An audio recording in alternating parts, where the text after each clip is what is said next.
if Miami wins the national title. I said, no. Twitter's going to ban every one of us because I'm going to talk shit for 200 motherfucking days in a row, and I will tell every program around the country to kiss my orange and green ass because Miami wins the national title, you'll never be able to say another word to me. Yeah. I agree, man. Oh man, it's gonna be fun. I mean, I'm sure people will block me on Facebook and Twitter, anyone who's not a Canes fan, but yeah, man, it's I mean, there's like a quasi rivalry out here. Just because everyone in Salt Lake City, we refer to the University of Utah as the U or the U of U. And that makes sense for our geographical thing, but man, being the only Canes fan in my high school, like I took a lot of crap for that, man. But I brought it on myself, right? I'd wear a T-shirt that said "The Real You" with the Miami logo. I'd wear that probably 4 times a week, it seemed like. And there's a lot of kids that are going to be getting text messages from me if we ever win a title. I can tell you that much. Well, what we can hope for now is that, the recruiting classes are coming together.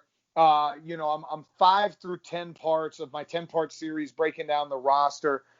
What was interesting with the one I just released today at State of the U was breaking down the offensive line. And do I think the line's going to be good? No.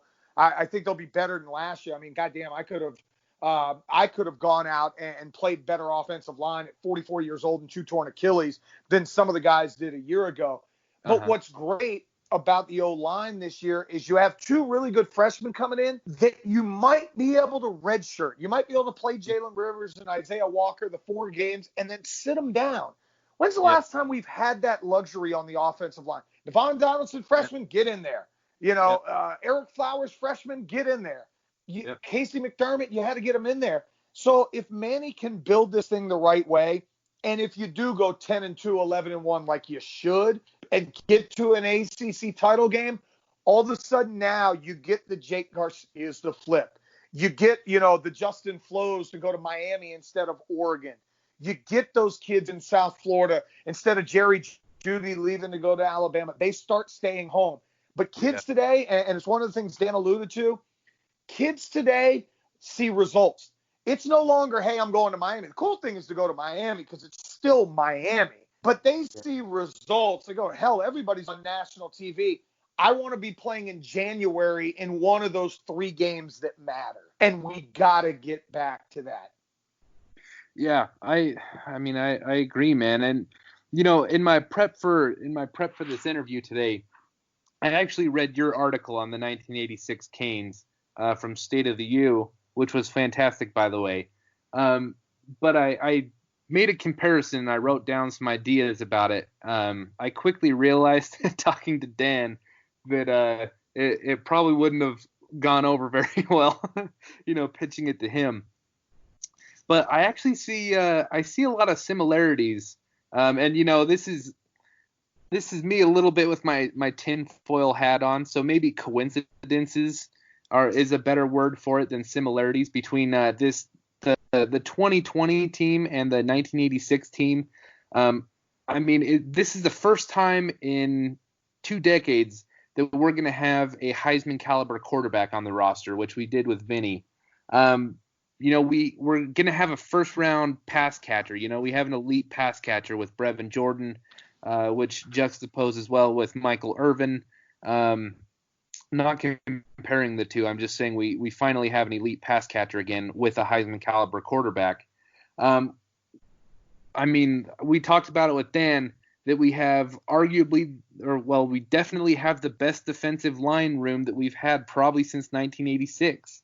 I might be missing a few other rooms in there, but we're going to roll out one of our best rooms in a long time this year. And then, the last one that was more just for fun, but we got a Blades at cornerback again. So, right. I don't think that would have gone over well with Dan, but, No, Dan would have squashed that, and rightly so. I get everything you're saying because I do look at Gregory Rousseau and I like what he brings. I like Quincy Roche. I think De'Aaron King, and I may have put this when I was talking about the quarterback room, we actually have a legitimate signal caller. And it's crazy. We haven't had a top 3-round pick, and I don't think Craig Erickson, if I'm not mistaken, got hurt and may have went in the 5th round. I'd have to go back and look. We haven't had a top 3-round pick since Steve Walsh. And Steve Walsh was picked in the supplemental draft in 1988. Miami once was called quarterback U because you went from Kelly to Kozar to Testaverde to Walsh to Erickson to Torretta. Every one of those guys were stars in college football. After Torretta, it was Costa, Clement, Collins, what was my guy's name? Scott Covington, Kenny Kelly, before you got to Ken Dorsey. So you haven't had that guy. And Dorsey was a great college quarterback, but he had no pro prospects whatsoever. So I agree, we do have some frontline talent.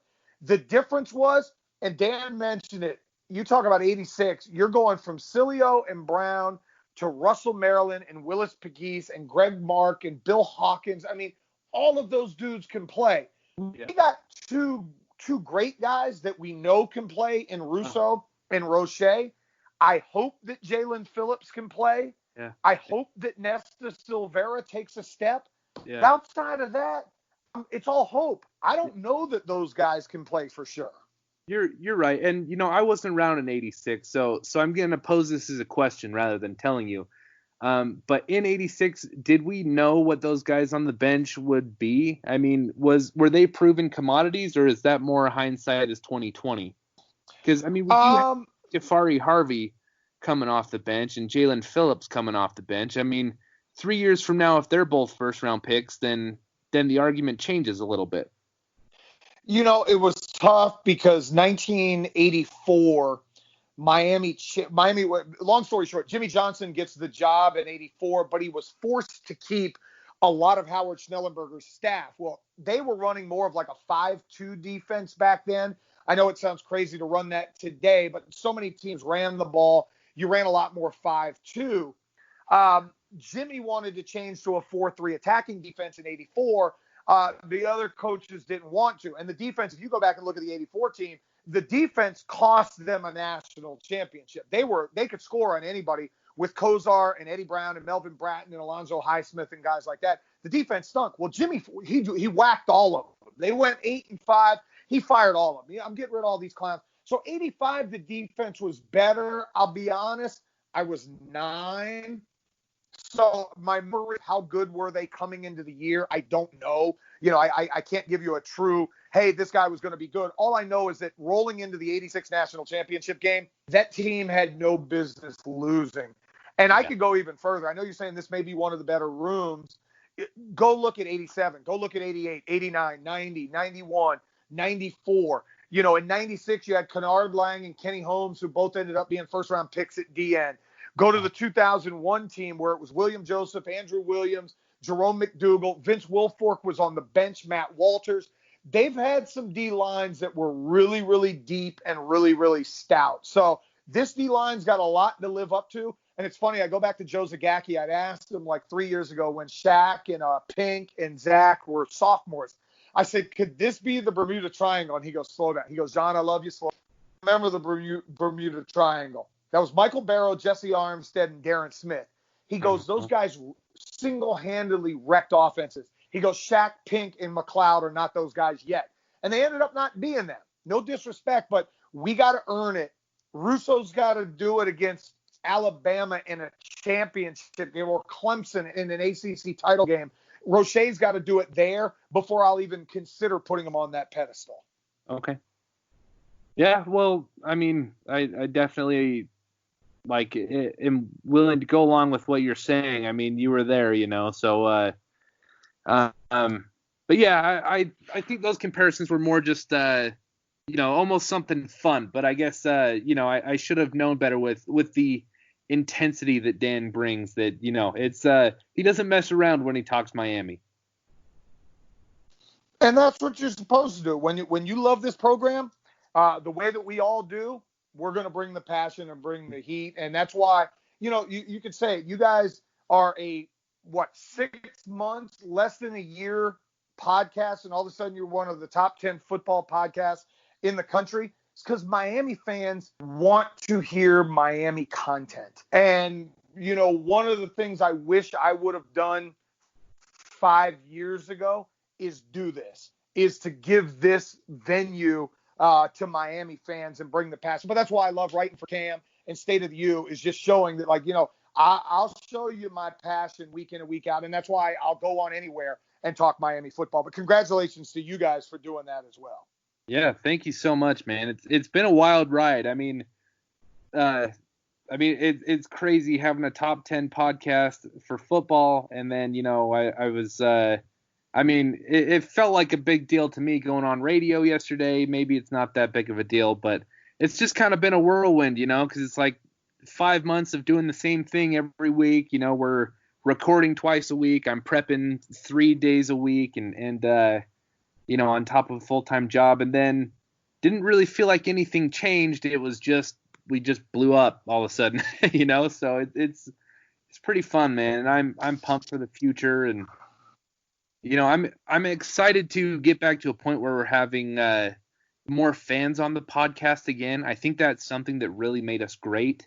Made a lot of great relationships out of that. And I think that builds towards what you're talking about is like the community of people that want the content. So I was talking to a Kane fan today. It was Kyler Collins in my DMs, and saying that, like, me and Marsh have both said we're excited to get back to having more fans. We love having the former players on, but just really like indulging that sense of community around the Miami program. So it's exciting times, man. But that it is. That it absolutely is. Yeah, I'm hoping that this team can live up to it, because I think we're all getting a little bit anxious of having these 500 seasons and having a revolving door. It kind of feels like at head coach. And it wasn't just there's been times on this podcast where I've talked about the possibility of someone else being the head coach, which just goes to it goes to show the state of the program, when we have a head coach. And I'm talking about the guys that we could potentially get. So I think we're all ready for better days. We're all anxious. We're all angry. We're all ready for something better because we know it's possible. That it is. If Manny can get this thing turned around, he would take his dad's spot and absolutely be the mayor of Miami. Absolutely. Probably be more powerful than the mayor of Miami, honestly. Absolutely. He for surely would be. Yeah. But anyways, John, I appreciate you for co-hosting with me today. Clearly you were the right guy for this interview. I'm pumped about how it turned out, man. And I appreciate you. We always love having you on. I think everybody loves listening to you. So you're a great talent, man. Hopefully we can keep having you on the Fours Up podcast. You've been a great help to us. So I told you guys, anytime. I enjoy it. Talking Miami is not talking. It's just, that's life for me. So anytime, and continued success to you guys. Cool. Well, thank you so much, man. And as always, go Canes. Go Canes. This has been the Fours Up Podcast. Remember to like,